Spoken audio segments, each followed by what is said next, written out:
السلام علیکم جناب. جو لوگ خاص کر جو انٹرسٹڈ ہیں کینیڈا کے لیے، تو وہ یہ حالات دیکھ لیں یہاں کے کہ یہاں کا جو ونٹر ہوتا ہے وہ بہت زیادہ ہارش ہوتا ہے. آج تو موسم کافی بہتر ہے کیونکہ اب میرا خیال ہے اس وقت جو ہے -15 یا -16 ہے. پچھلے دنوں جو ہے -35 36 تک تو گیا ہے. تو ابھی جناب آج کل وہ برفباری کے دن ہیں، برفباری تقریباً ہر دوسرے تیسرے دن ہو جاتی ہے، تو اس کی وجہ سے جو ہے نا بالکل فریزنگ ٹیمپریچر ہے. تو یہ ایک بہت ہی جو ہے بڑا یہاں کا یعنی ڈرا بیک ہے کہ ونٹر یہاں پہ جو 4 سے تقریباً 6 مہینے آپ کہہ سکتے ہیں، منیمم 4 مہینے میکسیمم 6 مہینے جو ہے یہاں پہ شدید سردی پڑتی ہے، اور کچھ علاقوں میں تو ٹیمپریچر جو ہے -50 تک چلا جاتا ہے. تو لائف جو ہے بالکل سٹینڈ سٹل ہو جاتی ہے. تو یہ ایک اس کا یعنی کینیڈا میں آنے کا ایک بہت ہی جو ہے وہ بڑا ڈرا بیک ہے. لیکن اس کے علاوہ بہت سارے جو ہے وہ ظاہر فائدے بھی ہیں، اور ان فائدوں کی وجہ سے زیادہ تر لوگ آتے ہیں. ان میں سے جو سب سے بڑا فائدہ ہے وہ تو یہ ہے کہ میرا خیال ہے اس وقت پوری یعنی ویسٹرن دنیا میں جتنے بھی ممالک ہیں، ڈیولپ کنٹریز کی میں بات کر رہا ہوں،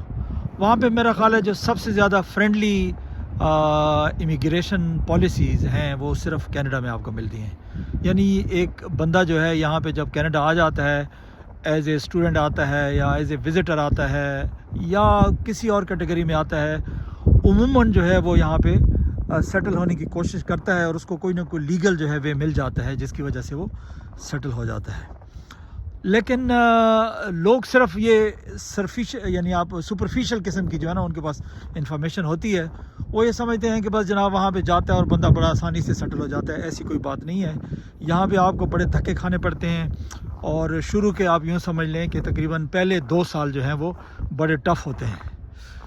کیونکہ یہاں پہ جناب آپ چونکہ خاص کر جو پاکستان سے یا انڈیا سے یا بنگلہ دیش سے لوگ آتے ہیں، وہ سمجھتے ہیں کہ شاید جو ہے نا ہمارے جو اپنے لوگ ہیں، جو دیسی لوگ ہیں، وہ بڑے ہیلپ فل ہوتے ہیں اور بڑے فرینڈلی ہوتے ہیں. اور آپ بہت ساری ویڈیوز بھی جو ہے نا یوٹیوب پہ دیکھتے رہتے ہیں کہ جناب لوگ آتے ہیں اور میں نے فلاں کی مدد کی، جناب میں اس کو ایئرپورٹ سے لے کر گیا، جناب میں نے اس کی اکاموڈیشن کا بندوبست کیا. تو یہ ساری سٹوریاں آپ سنتے ہیں. لیکن حقیقت یہ ہے کہ کینیڈا ایک ایسا ملک ہے جہاں پہ کوئی کسی کا دوست نہیں ہوتا ہے. یہاں پہ ہر بندہ جو ہے وہ یعنی قیامت کے دن جس طرح نفس نفسی کا عالم ہوگا نا، ہر بندہ جو ہے وہ اپنے یعنی مسائل میں جو ہے وہ الجھا ہوا ہوگا، اور کسی کو فکر نہیں ہوگی، نہ کسی اپنے فیملی ممبر کی، نہ کسی بہن کی، نہ بھائی کی، نہ بچوں کی. تو یہاں پہ بھی ایسی صورتحال ہے کہ بندہ بس صرف اپنی ذات تک محدود رہتا ہے یا اپنی فیملی تک محدود رہتا ہے، اس کے پاس ٹائم ہی نہیں ہوتا. تو اگر آپ یہ کسی سے ایکسپیکٹ کرتے ہیں کہ جناب کوئی آپ کا جو ہے قریبی رشتہ دار، کوئی دوست وغیرہ جو ہے وہ آپ کی مدد کرے گا، ہاں یہ ہو سکتا ہے کہ کوئی آپ کا جو ہے وہ قریبی دوست ہو، وہ شاید آپ کو ہو سکتا ہے کہ ہو جو ہے ایک دن آپ کے لیے وہ نکال لے اور آپ کو جو ہے ایئرپورٹ سے پک اینڈ ڈراپ کی سہولت دے دے. باقی کسی سے آپ زیادہ توقع نہ رکھیں، کیونکہ اگر آپ توقع رکھیں گے تو پھر یہ ہے کہ آپ کو بہت زیادہ مایوسی ہوگی. اچھا، اس کے علاوہ جناب دوسرا جو ہے اس کا ایک بڑا ایڈوانٹیج یہ ہے یہاں پہ کہ کینیڈا ایک بہت بڑا ملک ہے. یعنی رقبے کے لحاظ سے میرا خیال ہے رشیا کے بعد دوسرا ہے، یعنی پوری دنیا میں دوسرے نمبر پہ رقبے کے لحاظ سے یہ ملک آتا ہے. اس لیے یہاں پہ اپرچونیٹیز بہت ہیں، اور بہت سارے ایسے علاقے ہیں جو ابھی تک ان ایکسپلورڈ ہیں، یعنی وہاں پہ جو ہے یعنی انسانی زندگی نہیں ہے. تو اس لیے انہوں نے اس ملک کو آباد کرنا ہے. آبادی بہت کم ہے، ابھی میرا خیال ہے کوئی آبادی ان کی تقریباً کوئی 4 کروڑ کے لگ بھگ ہے، کم بھی ہے، شاید 4 کروڑ سے کم ہی ہوگی، لیکن چلے آپ 4 کروڑ کر لیں. تو آپ اندازہ لگائیں کہ میرا خیال ہے کینیڈا کو اگر آپ پاکستانی رقبے کے لحاظ سے دیکھیں تو میرا خیال ہے یہ ہو سکتا ہے، کوئی مجھے تو ایگزیکٹ پتہ نہیں ہے، لیکن شاید 10 پاکستان بن جائیں. تو پاکستان کی آبادی اس وقت تقریباً 25 کروڑ ہے، اور یہاں پہ بمشکل 4 کروڑ ہے. تو اس لیے جو ہے نا ان اس کو دیکھ کے، حالات کو دیکھ کے آپ یہ کہہ سکتے ہیں کہ یہ ایک ایسا ملک ہے کہ جہاں پہ ابھی یعنی اس نے ابھی بہت آگے جانا ہے. کیونکہ ظاہر ہے جتنی زیادہ آبادی بڑھے گی اور جتنے زیادہ جو ایسے علاقے جو کہ ابھی تک آباد نہیں ہیں وہ جب آباد ہوں گے تو یقیناً جو ہے وہ اپرچونیٹیز نکلیں گی، لوگوں کو جو ہے وہ روزگار بھی ملے گا اور یہاں پہ سیٹلمنٹ کی آسانی بھی ہوگی۔ اچھا، اس کے علاوہ جناب جو لوگ یہاں پہ یعنی جو نیچرل بیوٹی سے پیار کرتے ہیں، وہ لوگ جن کو سبزہ پسند ہے، جن کو گرینری پسند ہے، جو خوبصورتی کو پسند کرتے ہیں، تو ان کے لیے جو ہے یہ بہت ہی ایک بہترین ملک ہے۔ یعنی یہاں پہ آپ کو تقریباً جو ہے ہر قسم کی خوبصورتی نظر آتی ہے، یعنی قدرتی باغات، پارک وغیرہ، نیشنل پارک، جانور، یعنی جو مطلب ہے کہ ہر قسم کے جو جانور ہیں، یہاں تک کہ یہ ایڈمنٹن کے جو جنگلات ہیں یہاں پہ ہرن بھی ہیں۔ ہاں، کچھ آپ نے سنا ہوگا کہ بھالو وغیرہ بھی ہوتے ہیں جو اٹیک بھی کرتے ہیں۔ پچھلے دنوں بھی ایک جو ہے نا اٹیک ہوا تھا ایک فیملی پہ، تو بھالو نے ایک فیملی کو اور ان کے کتوں کو جو ہے مار دیا تھا۔ تو یہ ساری چیزیں ہیں، تو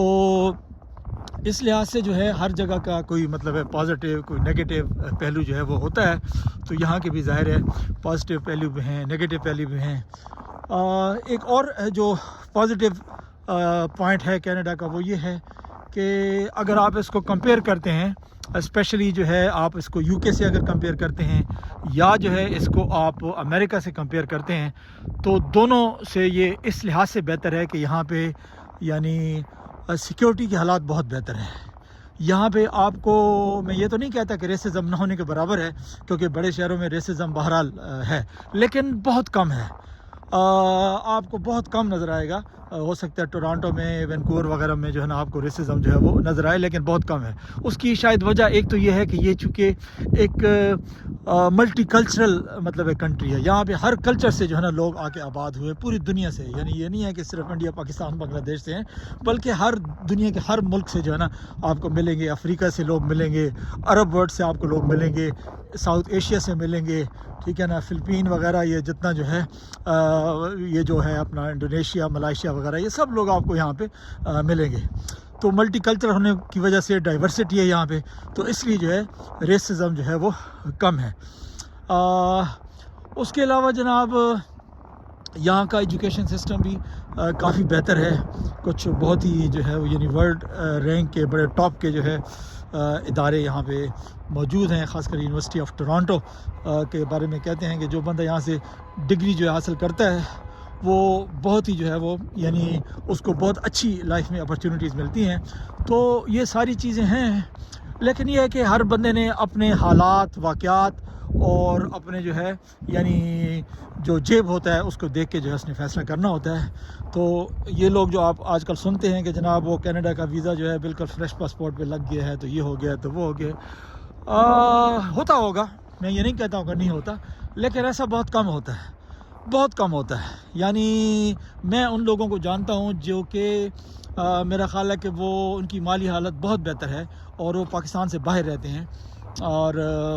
یوں سمجھ لیں کہ یعنی ایک بندہ جو ہے وہ تقریباً 10-12 لاکھ روپے اگر ماہانہ کما رہا ہے اور پچھلے 10-15-20 سالوں سے کما رہا ہے، اور وہ جب اپلائی کرتا ہے کینیڈا کے ویزے کے لیے اور اس کا ٹریول ہسٹری بھی ہے، سب کچھ بھی ہے، تو اس کا ویزا جب جو ریجیکٹ ہو جاتا ہے تو پھر یہ بندہ یہ کہہ سکتا ہے کہ یار یہ گپ ہے کہ جناب بڑی ایزیلی جو ہے وہ ویزا مل جاتا ہے۔ کینیڈا کا ویزا بڑی مشکل سے ملتا ہے اور بہت کم لوگ ہیں جن کو پہلی دفعہ مل جاتا ہے، آپ کو بار بار جو ہے اس کے لیے کوشش کرنی پڑتی ہے۔ تو جب آپ ایک کام کے لیے لگ جاتے ہیں، ایک دفعہ ریجیکٹ ہوگا، پھر وہ آبجیکشن ریموو کریں گے، پھر اپلائی کریں گے، تو میرا خیال ہے 3-4 دفعہ جب آپ ٹرائی کریں گے 2-3 سالوں میں، تو پھر چانسز یہی ہیں کہ بہرحال ویزا لگ جاتا ہے۔ تو جو لوگ آنا چاہتے ہیں وہ جناب موسٹ ویلکم، وہ ضرور آئیں، لیکن یہ ساری چیزوں کو مد نظر رکھیں اور یہ ذہن میں رکھیں کہ جو پہلا سال ہوگا وہ بہت ٹف ہوگا اور آپ کو جو ہے جیب سے خرچ کرنے پڑیں گے پیسے۔ وہاں پہ آپ یہ سمجھیں کہ پہلے سال میں آپ کو کوئی کمائی وغیرہ ہو جائے گی، یہ خرچہ آپ نکال لیں گے، بہت مشکل ہے۔ تو اپنا بہت بہت خیال رکھیے گا۔ تو آج ذرا باہر نکلے تھے، برفباری ہوئی تھی، تو میں نے کہا چلیں ذرا گپ شپ ہی لگا لیتے ہیں، تھوڑی انفارمیشن بھی آپ کو دے دیتے ہیں۔ اوکے جناب، اللہ حافظ۔